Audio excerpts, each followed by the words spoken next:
Hello and welcome to our attendees. As people are joining, I'm just going to go over some logistics. If you're familiar with CGS's webinars, most of these won't be surprising to you, but for your information, first, please, you're welcome to submit questions for our panelists at any point during this webinar. Please use the Q&A feature. This is a very large webinar, so we've actually disabled the chat feature. We would lose your questions. Please use the Q&A feature to submit questions. This event is being recorded. Recordings will be available, they'll be sent out to you via email. They will be posted on the CGS website, and they will be posted on CGS's YouTube channel. So you're able to find the recording at any of those places. Those are all of our technical requirements. At this point, I am going to hand it over to CGS President Suzanne Ortega to introduce the webinar. Thank you, Sarah. Colleagues, it really is my pleasure to welcome you to today's webinar, which will explore what I think of as the synergies or the intersections between our university's globalization, diversity, equity, and inclusion agendas. I am Suzanne Ortega, and I have the distinct pleasure and privilege of serving as president of the Council of Graduate Schools, the only association in the U.S. focused entirely on access to and improving the quality of graduate education. Today's conversation is a really important one. International students are absolutely essential to the quality of graduate education, but some, perhaps many, will spend much of their U.S. experience in labs or in research groups with people primarily from their country of origin. Furthermore, some may experience racism and discrimination that's beyond the scope of their previous experience. And given these challenges, it's really crucial, it's time sensitive, it's imperative that we not only ask, but answer questions about how to ensure international students are not left out of campus discussions about DEI and belonging, how graduate faculty and administrators can best support international student success, and what university units, what higher education associations must collaborate to achieve our ends. I am absolutely delighted that we are joined today by Fanta, the Executive Director and CEO of NAFSA, the Association of International Educators, Paulette Granberry Russell, President and CEO of NADOHE, the National Association of Diversity Officers in Higher Education, and Teresa Woodruff, Interim President of Michigan State University. We're also joined by James Soto Anthony, Dean of the Division of Graduate Education and Postdoctoral Affairs at the University of California, San Diego, who will serve as moderator for this session. But before I turn the virtual podium over to him, let me give several notes of thanks. First, a huge note of thanks to NADOHE and to NAFSA for agreeing to co-sponsor this important conversation. Also, thanks to my MSU colleagues who really helped to crystallize the urgency of this conversation and also the pioneering work that they are doing to make progress on it. And finally, of course, I have to say thank you to my CGS Dean colleagues and staff who actually do the work that make these conversations possible. We thought as a point of getting started, we might do a quick poll. Just ask you what your role is at the university so we can get a sense of who our audience is. So I think shortly a poll is up, and if you can respond, that would be great. Jim, I think we'll wait for the polling results to come up, but I'm going to, at this point, turn it over to you. Thanks.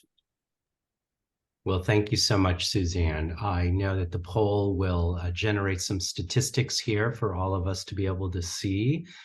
So I'm going to wait a moment here for our colleague Sarah to push the magical buttons to generate that information for all of us.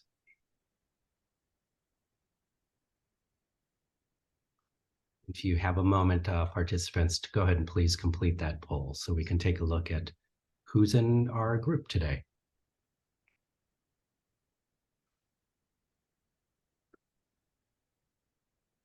Okay, Sarah, I think we should go ahead and close the poll. Is it possible to do it at this point? All right, this gives us a nice overview of who all of you are. We see definitely a large group of individuals whose primary role is in the area of international education. Not a big surprise given the topic.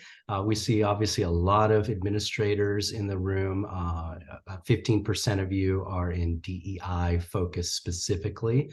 This is very, very helpful to us as participants today to have a sense of with whom we are speaking. So thank you so much for participating in that poll. It's my pleasure to moderate today our distinguished colleagues who have been introduced.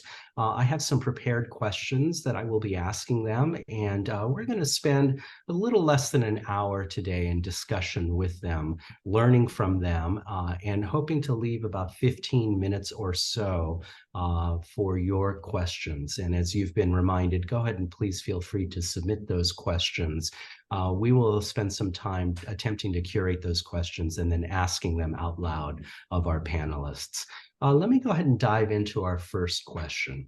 So international students bring linguistic and cultural diversity to graduate programs in the United States. However, some may also bring a misunderstanding about race and racial dynamics in the United States, and others will directly experience racism and discrimination, perhaps in ways that have not previously been encountered by them in their home nations. So our globalization and diversity, inclusion, and justice agendas have a number of points of connection.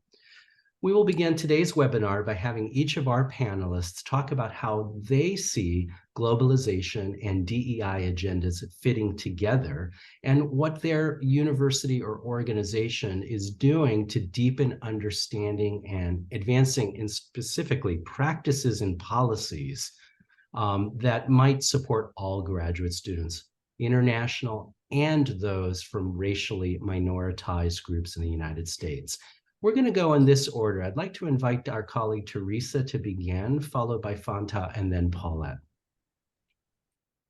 Well, thank you so very, very much. I'm so honored to be in this webinar space with all of you, whether you're wherever you are around the globe, and certainly with my colleagues Fanta and Paulette. I'm so honored to serve in this role in dialogue with each of you. And James, thanks for being the able interlocutor for all of this. This really is an essential topic, and from the MSU lens, this has been something we've been thinking about for some time. And in fact, our origins of drawing international students to our East Lansing campus is celebrating our 150th year. And so that represents a longevity of enabling of a global conversation that really informs much of perhaps some of my thinking and some of the ways in which MSU has been prioritizing this topic. In addition to having that longstanding engagement with student learning, it is also the case that our 12th president of the United States, of Michigan State, John Hanna, really believed in extending the notion of a land grant to a world grant philosophy. And he had a close friendship with an individual whose name will be familiar to some in this webinar, Nnamdi Azikiwe, who would become later the first president of Nigeria. And so Hanna began with Nnamdi a conversation that led to the first land grant university in Nigeria, first global land grant-like university in the world, and it was in Africa, in Nigeria. And that represented the first opportunity for Michigan State and our educators to think bi-directionally, both in terms of those international students that were coming to East Lansing to learn, but also the ways in which we became part of a global conversation. So this topic today is very special and very primary to the way we think at Michigan State. So we have been prioritizing the advancement of a global DEI agenda that really leverages the multicultural perspectives that come when you bring international and multicultural populations together. And our goals really are to foster the ways in which sometimes those invisible walls become compartmentalizing because of where one hails from can be tackled really from the very start. So thinking about intercultural education, thinking about engagement, and perhaps for all of us thinking about ourselves and the prism through which we look at the world, and making sure that we think about our own roles in being a welcoming environment for everyone that comes into the learning environment. And so we want to make sure that we are creating those kind of skill dynamics that create a global citizenship. And I think this is something that will enable the world to take advantage of the global knowledge sphere, to be able to solve problems that we couldn't on our own. So perhaps asking the question, what can we do together that we couldn't do apart? And we know that there's an interconnectedness that in many cases can foster a new sense of the possible for the world. And since many of the world's most pressing needs are global, it's going to be important to have these cultural competencies.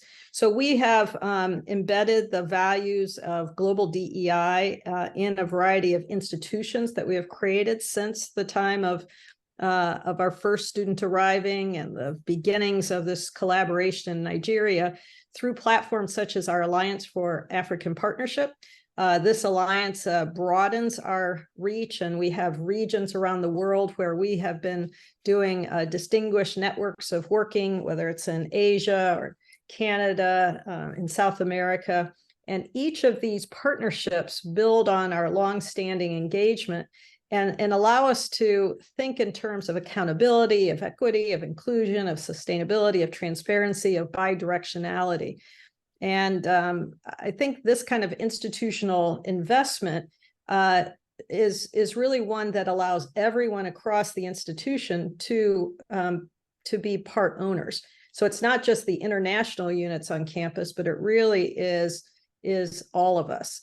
And those investments include bridging positions, human investments for professional development, for global DEIs, for ways in which we can leverage the kinds of ways we think about interpersonal relationships into this larger skill set, into this larger, really a skill set that we're building.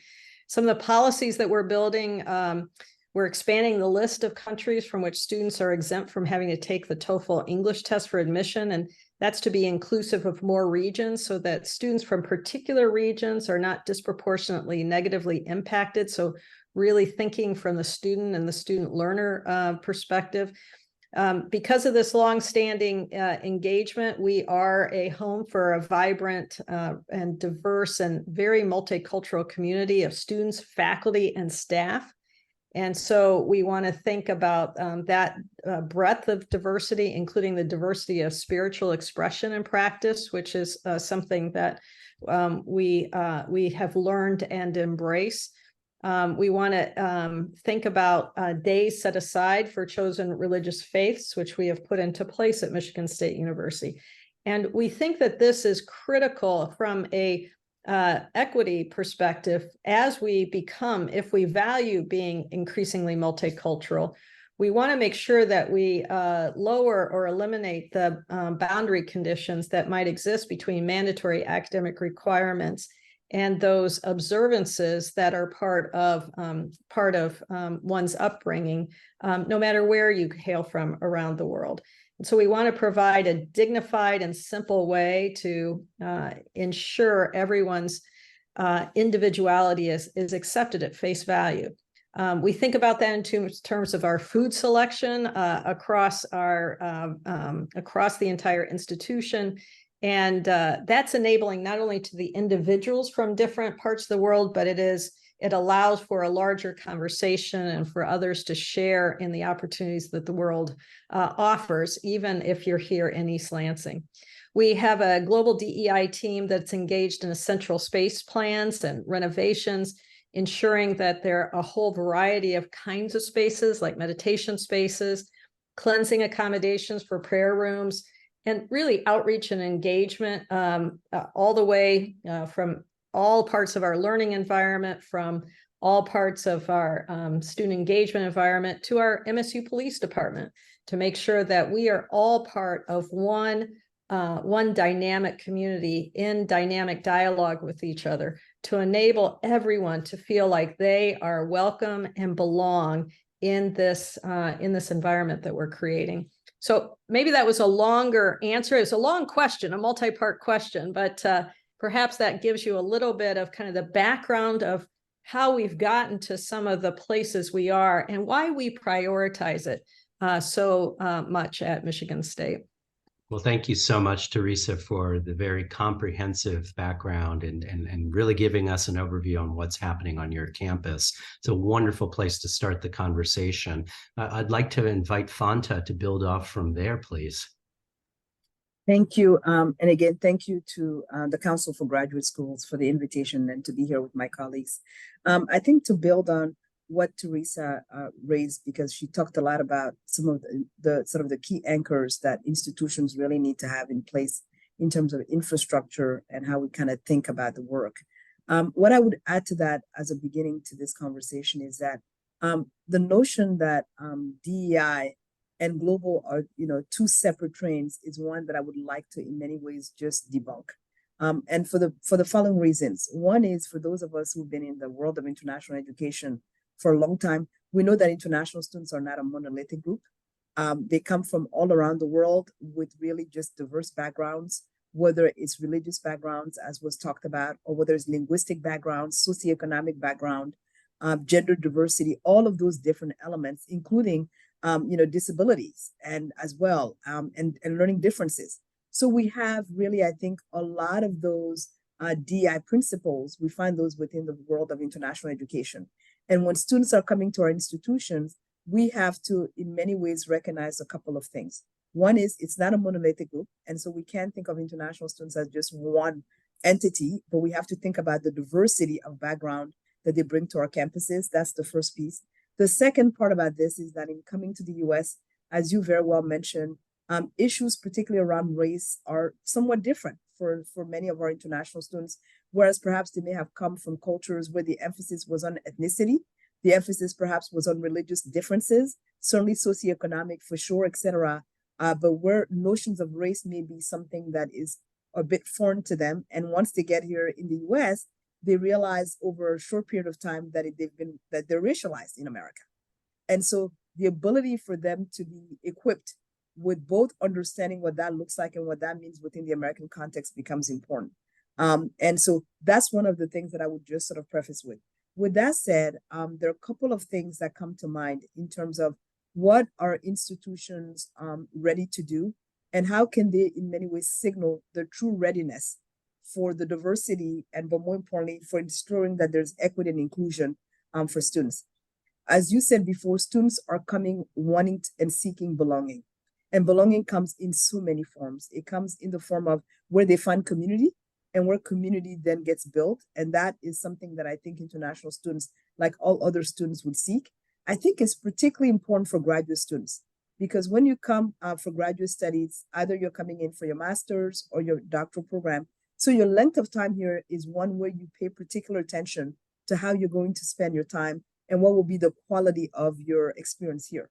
And so the first and foremost, I think it's important for institutions to really do a full inventory and an audit of their policy practices and procedures to really understand how are these policies, procedures, and practices put in place, who does it benefit, and who may be intentionally or unintentionally excluded as a result of it.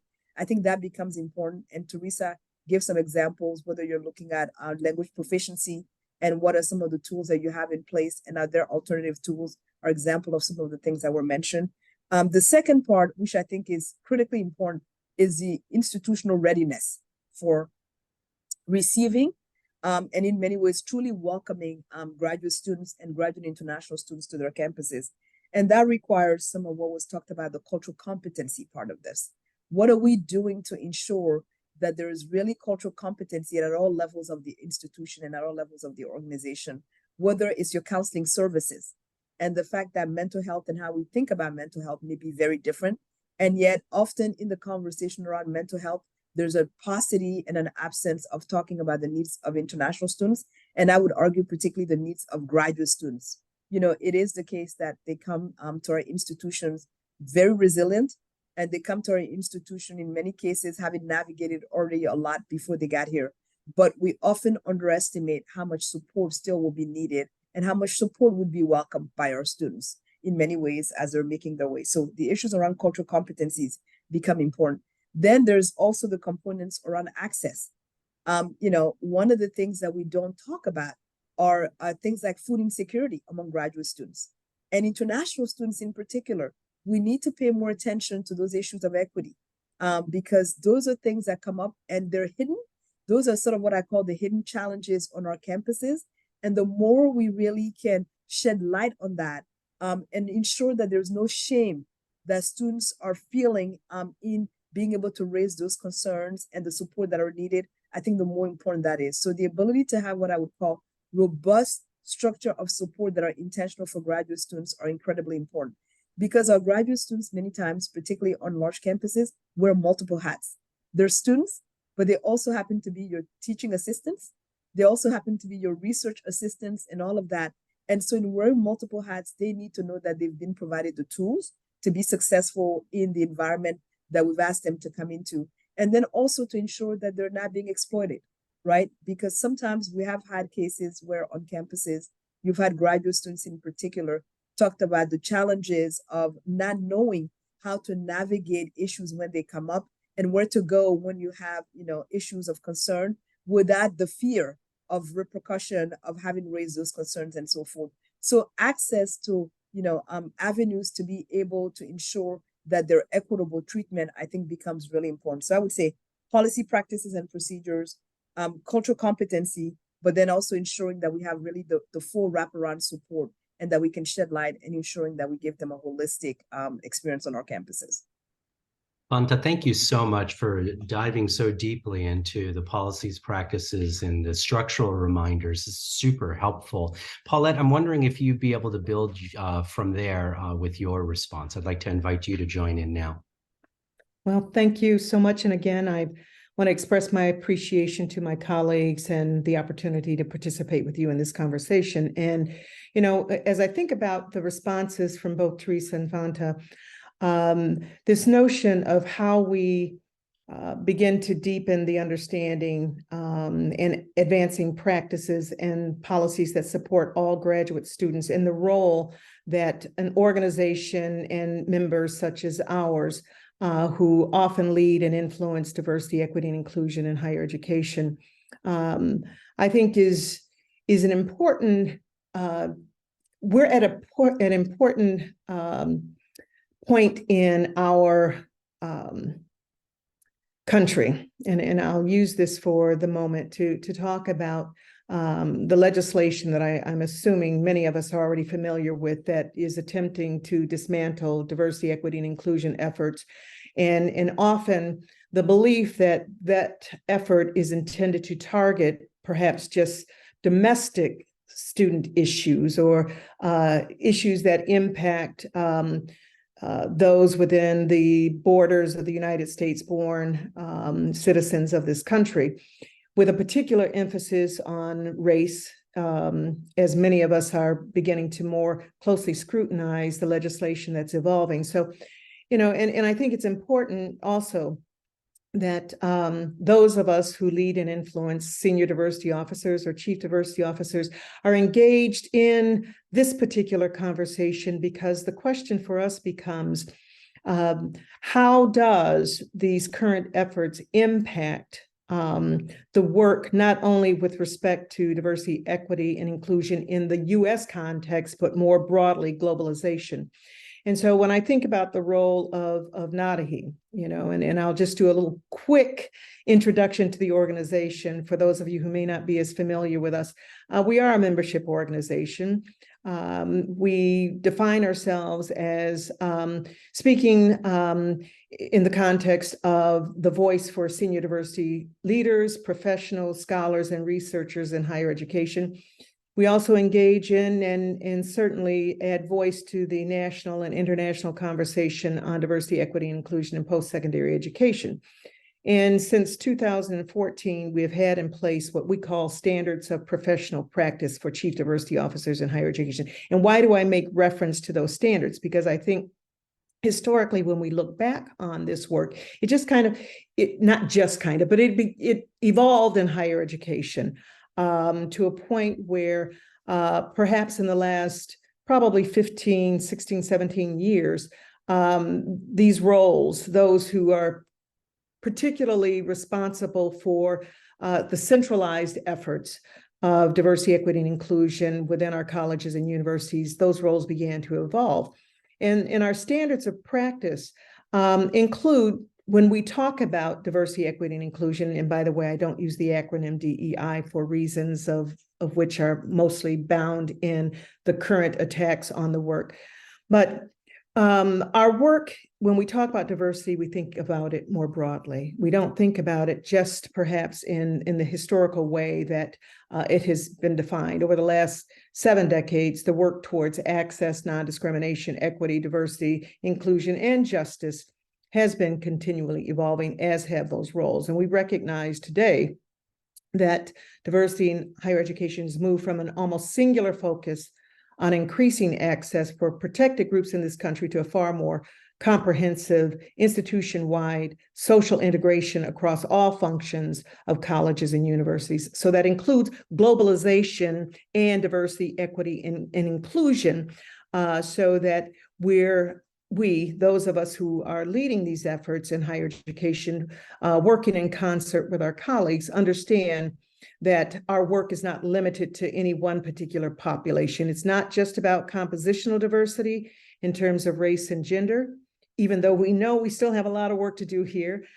We now focus our efforts on inclusive excellence across the curriculum, co-curricular programs, research and scholarship, leadership development at every level, and community engagement. And it's also about capacity building. And as Fanta was describing some of the work and the practices and programs and policies, one of the areas in which we emphasize, particularly for those leading these efforts in higher education, is about capacity building. That's the role that we play. Our work is intended to enhance the capacity of everyone, including our leadership, including not only those who are centered on advancing diversity, equity, and inclusion within our institutions, but building the capacity of everyone to support all students. And that's not just, of course, faculty and staff, but that includes, and students, but that includes our international students, our international faculty, our international staff, and certainly racially minoritized groups in the US. And while institutions began to expand their efforts to advance diversity and support the needs of minoritized students, too often institutions did not place a similar emphasis and resources on the international student experience. And I truly appreciated the earlier points by Teresa as she talked about the history of Michigan State University and 150 years of being working in the context of globalization. And I think that's a history worth noting, but it's not necessarily the same across the board. And I think to the extent that we can expand the ways in which we direct our efforts at international student experiences, we need to do that, particularly in the context of our international graduate students, where certain issues, particularly around power, and those power differentials play out, particularly in the context of the role graduate students play in higher education. And we know as domestic enrollments leveled off in the past years, we look to increase international student enrollment. But again, I go back to some of the unique challenges this population faced when transitioning to us, and those we talked about. But this included all aspects of the student experience inside and outside the classroom. There are lessons that we've learned as senior diversity officers. Speaking directly to race and racism is something that we must do in this country, and we must do it better. We must do it better in higher education. International students may not feel connected to it in the US as a result of their lived experiences in their home country, and maybe, and I believe the research shows, that they're surprised by the emphasis of race and racism here, and are learning about it as they are also learning about the US culture and their own academic interests. Let's not forget first that they are students. Some are subjected to racism, particular international students of color, but they may not associate discrimination or harassment as racism. We have intersecting multiple identities across the board for students within country as well as international students. And those intersecting multiple identities and conflicts arising around those also present challenges in thinking through an experience by our international students. So the introduction of international students to campus culture must be more carefully planned, structured, integrated as an expectation across units and communities. And that's the way in which I think those of us who are in those capacities to lead, particularly at the central level, but building the capacity out, those are things that we need to emphasize more of. And we should work collaboratively across the silos. That means academic affairs, our graduate programs, the diversity offices and officers, both that are central, unit-based leaders. And we may have institutions that do not have individuals leading at the centralized level, but there are individuals embedded who are good advocates for this work, even though they may not be recognized formally as diversity leaders. And to the extent that we have an obligation to pay more attention to preparing faculty for the presence of international students in their classroom, but also in their labs, the roles that they play as instructors and TAs in diverse classrooms, we have a responsibility to support them to be able to navigate all of those challenges, but also navigation of the campus resources that are there and available to them. And so as CDOs, we often are responsible, and I'll just touch on this, and I may talk on it a little bit later here. We're also responsible for addressing issues of climate and culture, conflict, bias incidents, allegations of discrimination, the discontent of US students with international graduate students that are TAs, students who are dismissive. We can and should do better to address these issues in our student orientations, but we must also remind international graduate students of their rights, and throughout their educational experience, we must reinforce those rights due to their unique experiences. So we know that power and misplaced power, again, Fanta referred to exploitation, and that exploitation can happen in many ways, and some of that exploitation is a result of power and misplaced power. Behavior that intimidates, degrades, offends, or humiliates others may or may not rise to the level of prohibited discrimination or harassment, but it has to be addressed. And it has to be particularly understood that among students from different cultures, that challenging power may be particularly difficult. Finally, to the extent that we're talking about power, misplaced power, behaviors, it also means that those responsible for responding and investigating such matters must have the skills to recognize how cultural differences may result in different reactions, including a denial of what has happened, not regarding such behavior as discrimination, harassing, or inappropriate. And those staff, we have a responsibility to develop their cultural skills as well and have a deeper understanding and appreciation of the needs of our international graduate students. I'm going to stop there and let us proceed to the next question, James. Well, thank you so much, Paulette, and thank you all three of you for such a wonderful, comprehensive set of responses. In many ways, you've actually anticipated some of the questions that I'd like to ask. So that's just wonderful. But I want to dive into a very different question right now. Some might characterize it as the elephant in the room question. So I think most of us would agree that international student issues and what we might call DEI work, they can certainly fit together. There's no debate there. But there might be some who would worry that broadening the DEI umbrella, so to speak, in this way to be inclusive of the international student perspective might cause some campuses to lose focus on the United States aspects of racial, ethnic, economic, and gender identities that continue to obviously experience much discrimination. How would you respond to this potential criticism? I'd like to invite Paulette to answer first, followed by Fanta and then Teresa. Okay.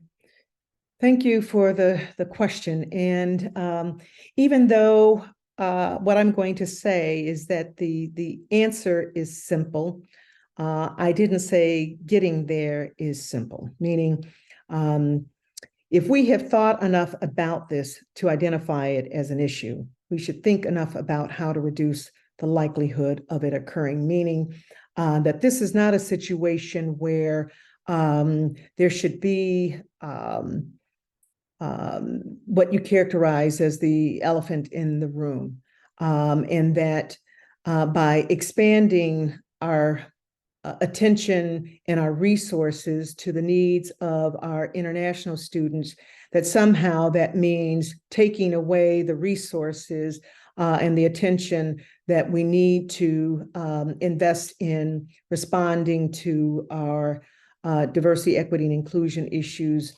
that have been longstanding based on, if I use race as one example, racism in this country. It's often, again, I said that none of this is easy. We've been down this path before, over and over again. Race pitted against gender, anti-Black racism versus other racial identities. And I'm going to say this, and I've said this repeatedly, let's avoid pitting one against the other, and continue to understand that this is not a zero-sum game. Unfortunately, that's the way some of our efforts are being cast, particularly in the context of admissions, if I think about that in the recent decision from the US Supreme Court. But this is not the success of all students. The success of our international graduate students is not based on our choosing to siphon off resources and direct them to one category of students and experiences than it is the other. But I know that that's a fear and a concern for others. We've seen this happen among our undergraduate student organizations, for example, who compete for resources for programming, events, and space.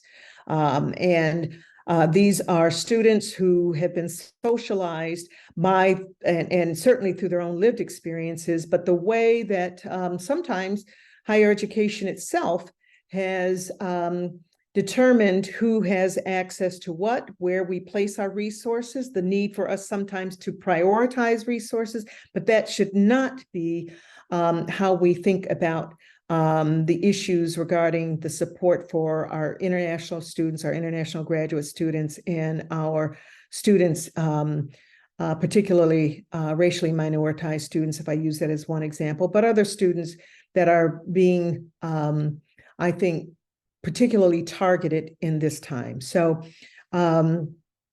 this notion of competition, we've seen how oppression leads to competition for resources. And we also know that oftentimes there are some individuals or groups that are more successful in advocating for their issues and demands for change. But again, I go back to my point. This is not a zero-sum game. And my hope is that with respect to those of us leading this work in higher education, and not just senior diversity officers, but all of us need to be very sensitive to the fears and concerns and the way that we are being pitted against each other, if you will, not necessarily by ourselves, but by some of the external forces that are attempting to, and I will say this perhaps before others might, as the attempts are made to dismantle this work in higher education. Well, thank you, Paulette, for the clarity of that response. And actually, I should just let you know that in your response, you've actually touched on some of the questions that are beginning to filter in from our respondents, our participants. So thank you very much. Fanta, might I invite you to add on any perspectives you might have about this question? Yeah, no, I think Paulette really laid out the arguments quite well around the notion that we must guard against a zero-sum game. The other component that I think I would add to this conversation as well is that the assumption from those who see it as this would be a distraction from the domestic issue is really one of those things that I think we all have to guard against, and that is the binary thinking, right? Is this binary thinking of either or? And I've always argued that it's not an either or, it's an and. And so I don't think we want to be distracted by the binary thinking. That's the other thing that I would add. Lastly, we have to recognize how this country has come to be, whether it's been forced migration or it's been, voluntary migration and so forth. This is a country of migration, first and foremost. I know that is something we're not talking as much about because there's a different climate that we're in today. And I think some of our colleagues who are here have raised that issue of concern that they're in states where clearly these issues and the sort of the constant assault around these issues, is real on so many different levels. This is one of those times where allyship is actually so critical, right? Because this notion that I shouldn't be concerned about it because it doesn't directly pertain to me, we all know what the dangers are with that sort of thinking, because for those who are keen on wanting to dismantle, they're wanting to dismantle it at all different levels. It is not simply at one level, but really at all different levels. And what they're in fact really proponents of is to no longer in any way recognize differences. And that I think is very problematic in the way in which we can think about that. So James, that is part of my answer. This is not only not a zero-sum game, this is about moving away from binary thinking and really re-immersing ourselves. We're talking about higher education, and it is about knowledge, and we need to educate ourselves about the historical, structural, systemic sort of approaches to these issues. And I think this is where higher education really thrives, is when we actually can go back to facts, and facts actually really do matter. This is not about displacement of one group over another. Well, thank you very much, Fanta. Teresa, I'd like to invite you to also respond to this question. Well, those were just really prismatic answers. And I thought to the first question as well. Both of those perspectives really critical to our thinking. So maybe for my point in this question of the elephant in the room is to think more tactically. The philosophy and the strategy has been so well laid out. So maybe how do we ensure, maybe as Paulette said, I think, Paulette, you said the answer, what did you say? You said the answer is simple, getting there is not. We have to think about how to get to a situation where there's no elephant in the room. I think that's something of what you said.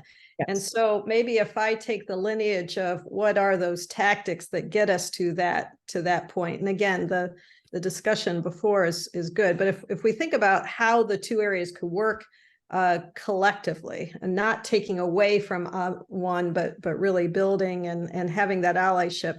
What Michigan State did during our strategic planning process, and we have a strategic plan 2030, and there we have the university strategic plan that has international and diversity, equity, and inclusion embedded in it.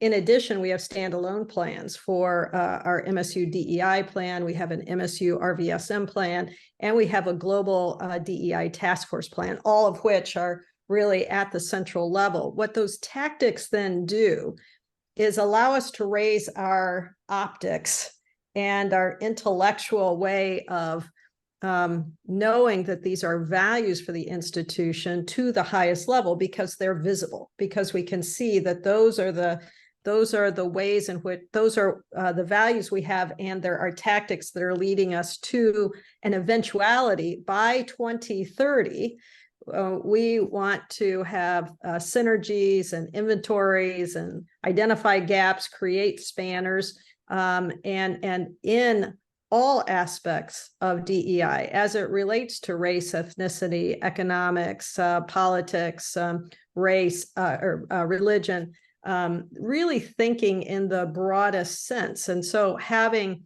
listening sessions, having stakeholders that are talking about these matters, there cannot be an elephant when everyone is engaged in defining what it is that we see, or at least that's the notionality here. That's sounded very final action, but that's the notion. So bringing people together, having stakeholder groups that are thoughtful, and then identifying those implementation activities, whether it's curricular or co-curricular or in the community.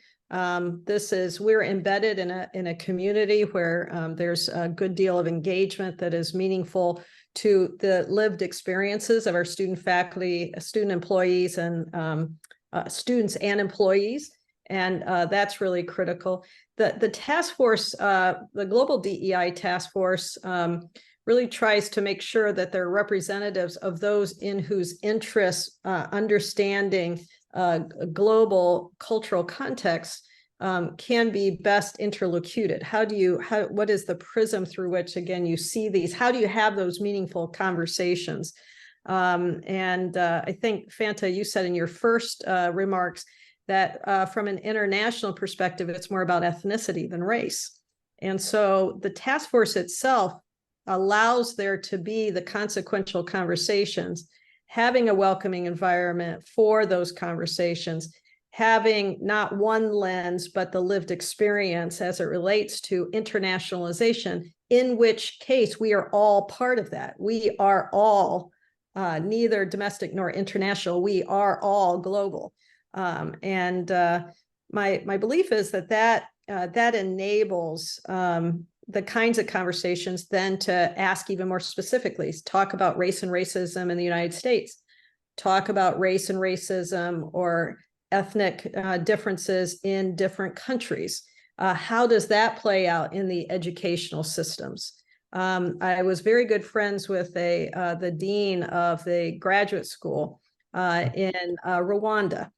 And he related a story, Fanta, that you may also relate as well, that after the genocide there, the government's decision of those that remained in charge was that we must have one university. It is in the university, in the conversations, in the knitting back together of education that the country will rise. And we have seen that occur. I think that's largely what we're doing. Again, I answer this question, James, a bit with the tactics, since I think a lot of the larger thoughts were there, but saying as an organization, we will have a DEI plan, we will have an RVSM plan, we will have a global DEI task force plan. And each of those have the things that we've all come together to discuss as our shared aspirations towards, in this case, 2030. Maybe a roadmap for others that could be valuable and as part of the way we move forward. Well, thanks for moving us in the direction of tactics, Teresa, because that's actually the direction of my next question. Perhaps any one of you might be interested in responding. Let me just ask the question. So we've talked a little bit about bringing people together to do this important work. Some of you have mentioned coalitions. One of our participants have even asked a question about which allies should we rely on to do this important work. So let's dig into that. Do you have recommendations of offices or campus stakeholders or external stakeholder groups that would be a good place for us to start, maybe for graduate deans to start? You know, everyone is so busy. So who really is going to get this important work done? Paulette, it looks like you want to jump in there. Yeah, it's going to be a list, though, and I'm going to start with the council, of course, first, because when we talk about coalitions, particularly in the challenging times we're in right now, coalitions are essential for us to continue to be strong advocates for whether it's globalization or diversity, equity, and inclusion, even though what we need to help the world understand is that diversity, equity, inclusion is not some singular thing that sits over there. But it's all a part of the greater good. We talk about the public good.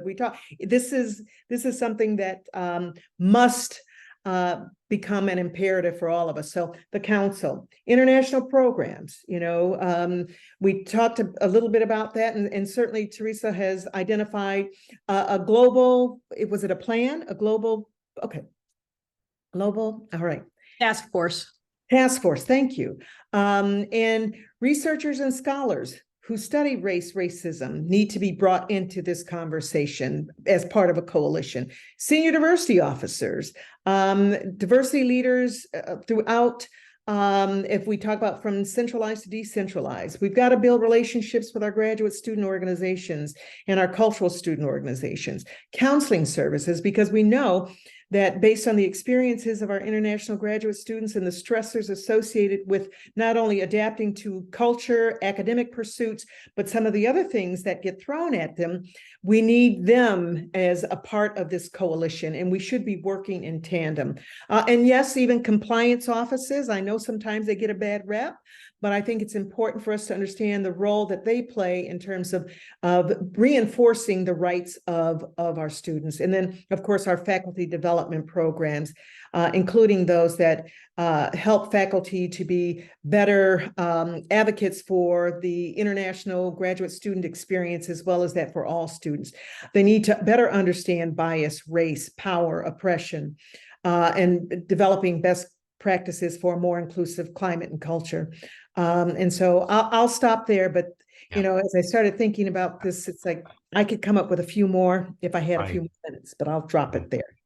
Fanta, I'd like to invite you maybe to chime in on this question as well about who is it who's going to do this important work. One of our participants asked a question and very helpfully reminds us of the importance of including international graduate students themselves, but asks us, how do we do that without overburdening them again, you have to be the representatives of these issues, and, they're busy themselves. So I'm wondering, Fanta, if you have any more to add about what coalitions, allies, groups should we enlist, and how do we get this important work done without overburdening the very people we're trying to positively effect in doing this work?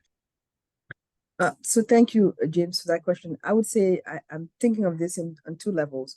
One is it is an institutional responsibility, but we all know too well, for many of us who've been on campuses, when it's everyone's work, it ends up being no one's responsibility.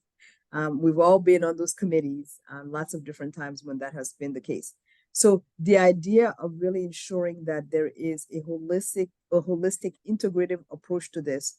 And I think Teresa, when she first began, talked about how Michigan kind of navigated that, but there has to be an institutional approach to this, because the concern that I always have is when it's siloed in one area, what often happens is you do overburden that area, and then you kind of exempt the rest of the university because they look around and say, well, that's that person's job. So it is important that it be integrated. With that said, I know that when I was tasked to put together a strategic plan around this and we launched it, if you go and you still take a look at the plan today, this version 2, and it was the case in version 1, you will see names, offices, and key people attached to that.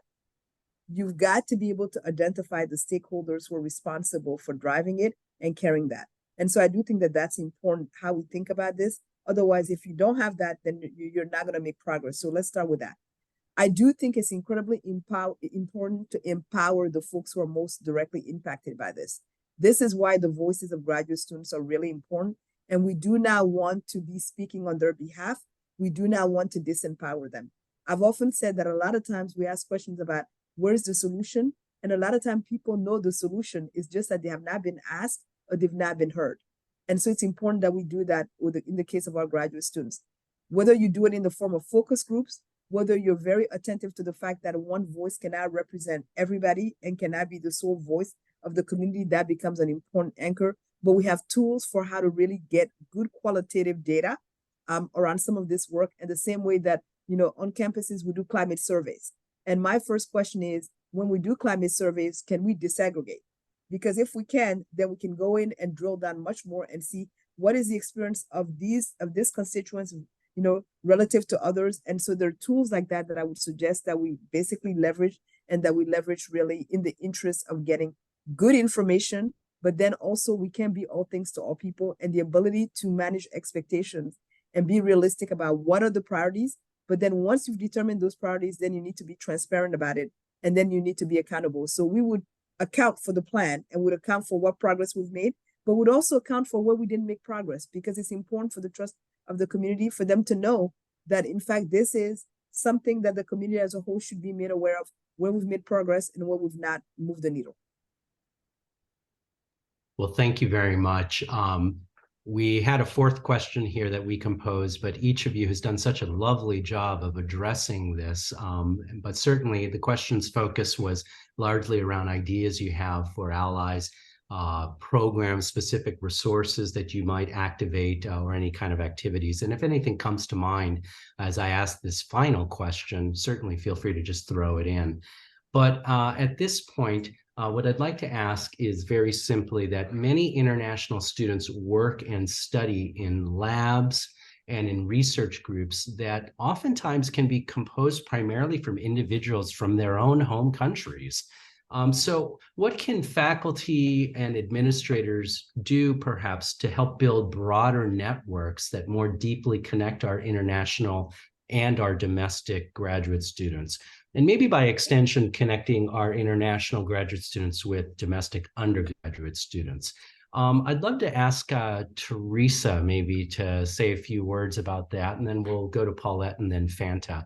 And then when we're done with this question, we should have about 15 minutes or so for me to ask some of the residual questions here from the participants.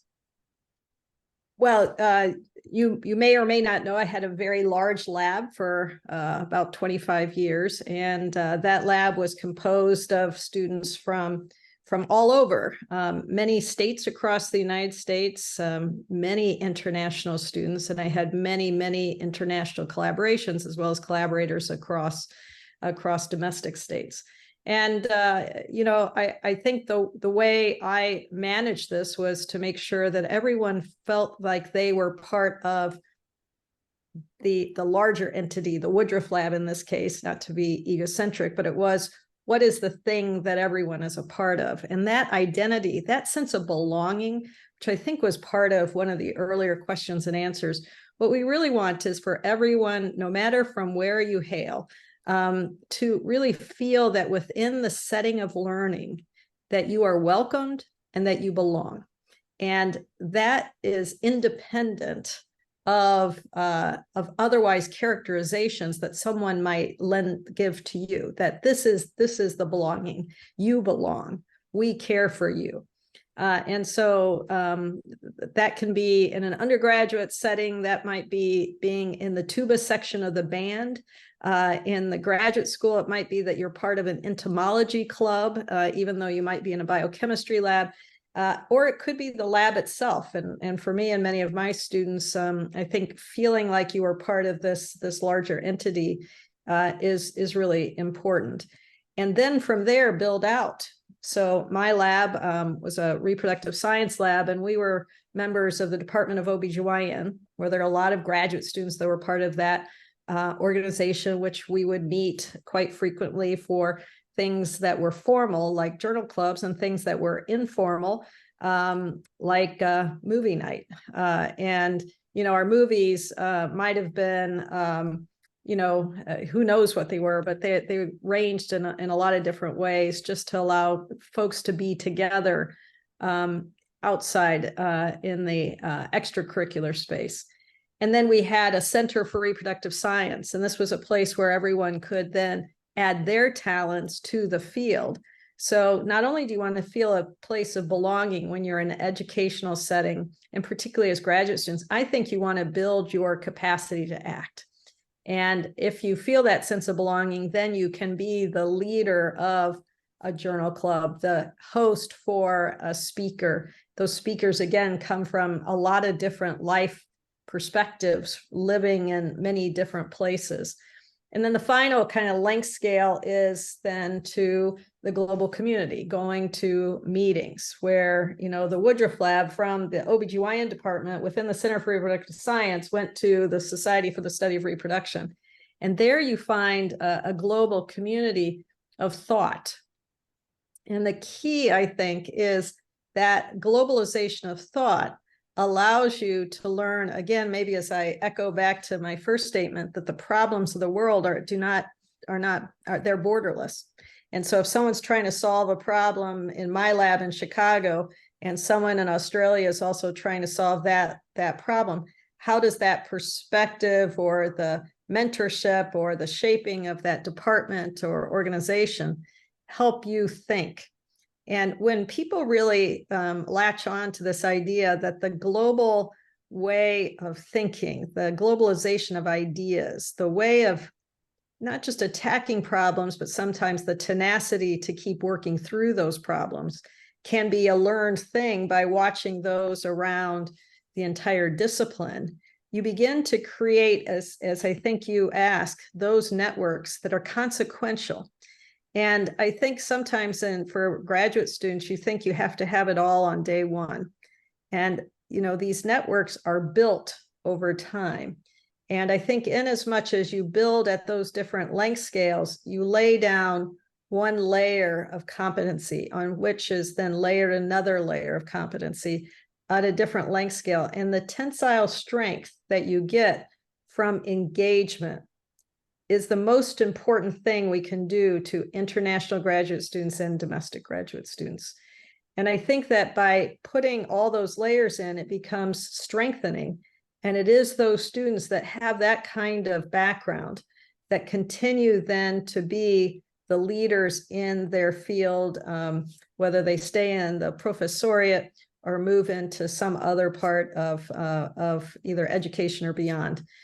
And I think in that way, you have an imprint then on the larger structure. So not only do individuals get something out of being within that network, but the network itself becomes more tensile, becomes more strengthened by this. And I've watched many of my students who have gone on to be within the professoriate or outside take on this model. And I think it is that scaffolding that ultimately creates success. And that model is replicated, again, all around the globe. And I can go and visit my students literally any place. And you can see echoes of this that are interpreted through the individual. And as you kind of come back full circle, it is the individual that ultimately creates this context for others to come into in a laboratory setting. So whether that was logically circular or I just made a circle, I hope that that gives a little bit of insight to your question that maybe is useful for others to just hear and compare and contrast to their own experiences. No, it's absolutely fantastic. And I'm actually going to ask Paulette to chime in on the same question. But if I may, let me incorporate an element from one of the questions that was asked to us from our participants, because it is focusing on this notion of individuals, and in this case, faculty being the individuals. So Paulette, as you answer this question about building these networks, particularly in laboratory settings, our participant asks, how have you all approached better educating domestic faculty on the challenges that international grad students and postdocs might face? I'm wondering if you might touch on that as well in your response, Paulette. Absolutely. And I just loved the statement, your response to that question, Teresa, because it represents for me, and certainly I would imagine for students and international students, a very clear-eyed way of looking at the value. And I think it's also consistent with studies that have shown that international students have higher levels of belonging within their departments. And the more that we can take just the experience that you describe, but think more intentionally sometimes about the way that we have to manufacture those opportunities, that we have to intentionally create those experiences, because we know, whether it's through our own experiences or through studies, that creating that sense of belonging oftentimes means our faculty stepping outside their comfort zone, our international graduate students stepping outside theirs, understanding the reasons why there may be some reticence on the part of students to engage in those ways, and understanding that sometimes building those kind of social settings that can come out of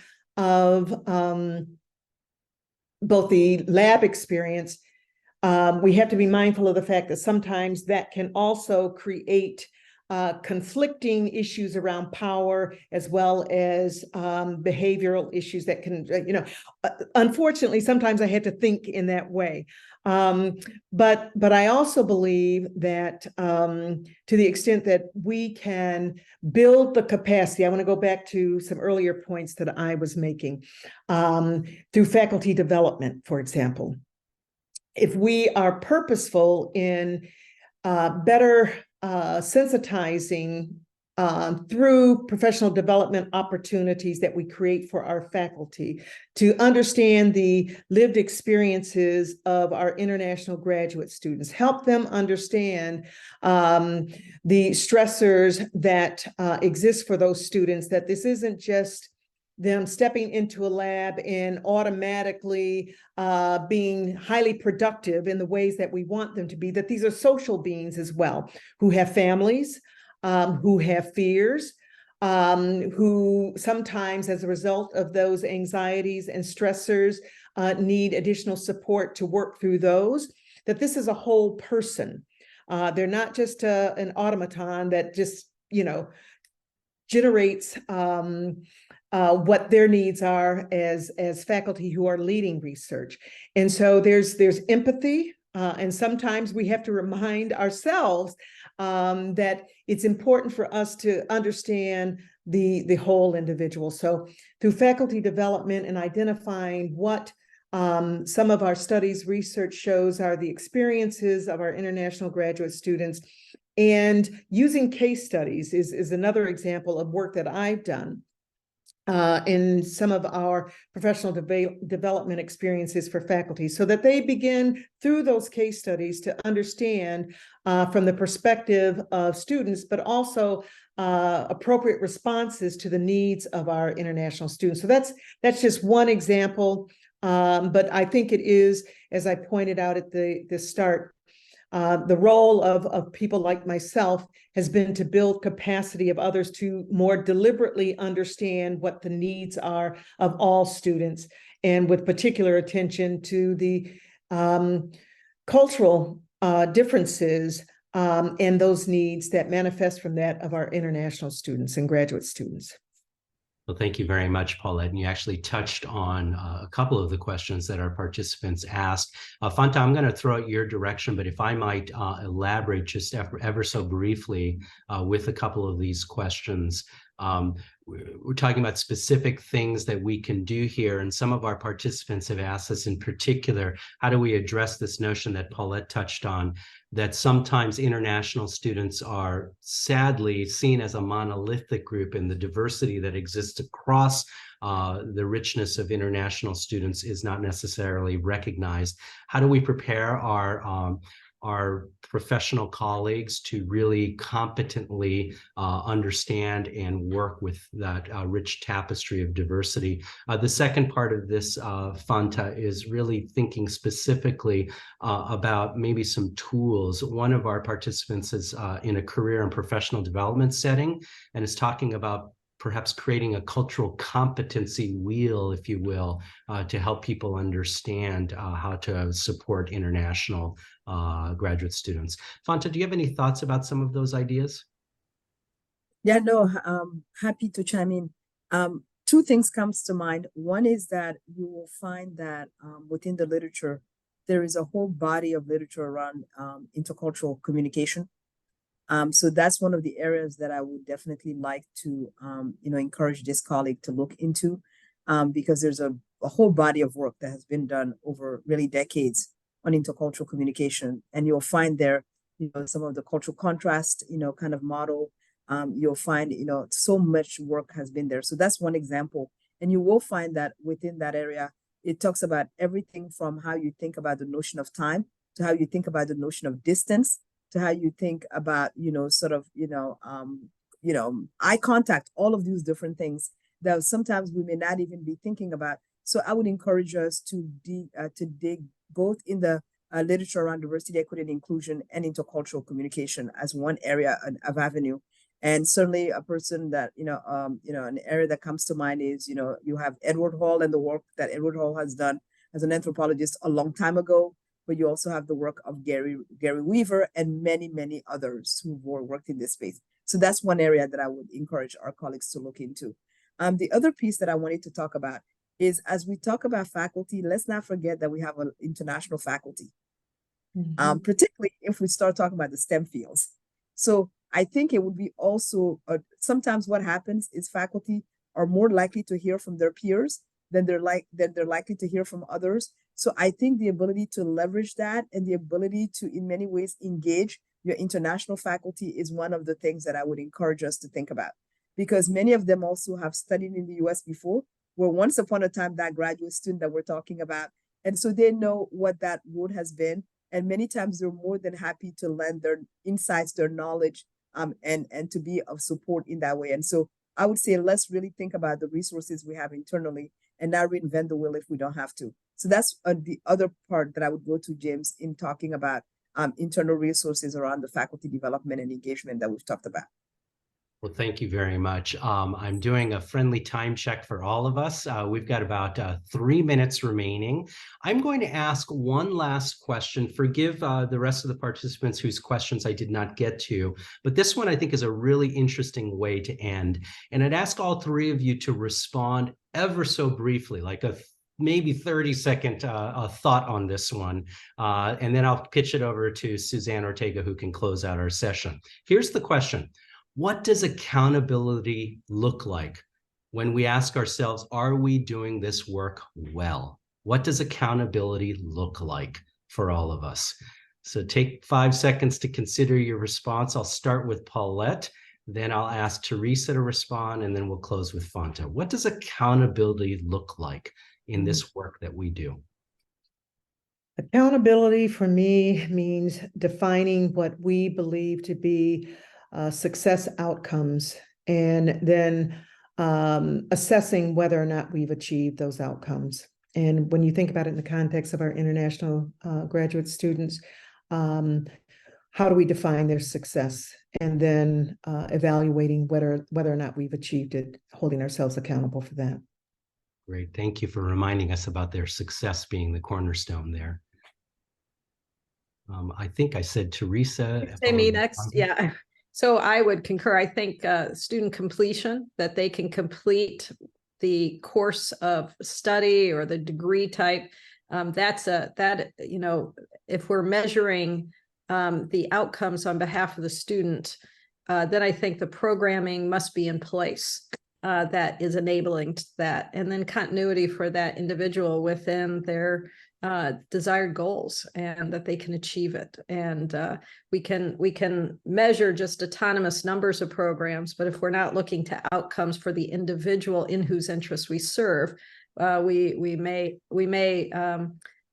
just be the sound of one hand clapping.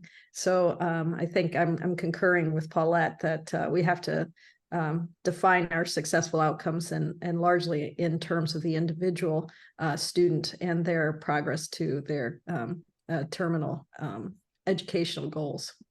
Well, thank you, both of you. Fanta, you get the last word. What does accountability look like in this work? I think my colleague answered it, but the only other thing I would add is, let's make sure that we hear from them whether or not we have fulfilled our promise to them. And I think there's many ways, again, climate surveys, there's lots of different ways that we can make sure that we uplift the voices and the dignity of our graduate students, our graduate international students, and our graduate students. Well, absolutely wonderful way to end this discussion. And I personally, as your moderator, just want to thank you for the incredible insights and really the depth of your responses. We covered a lot of territory today, and I really appreciate that. I'm going to kick it back to our host, Suzanne Ortega, for some final thoughts. And they will be very quick. They go, thank you, thank you, thank you. Thank you to our panelists and moderators. Thank you to our audience for what I think is the beginning of a new commitment to collaboration and coalition. It has been a real privilege working with NAFSA and NADOHE, and of course, my colleagues at MSU. Let's treat this as the first in an ongoing conversation. For those of you listening, I would encourage you to do 3 things. 1, consider joining us at the CGS annual meeting, December 6th through 9th in Washington, D.C. We will start the meeting with a pre-meeting workshop focused on this topic. And number 2 and 3, in no particular order, I know that both NADOHE and NAFSA have created resources and activities and events that complement this webinar and bring wisdom to bear on these questions. So go to the website, see what you can find, and I'm going to trust that Fanta and Paulette, you'd be happy in one way or another to point people in the right direction should they ask. So thank you and have a good rest of your Tuesday. Take care.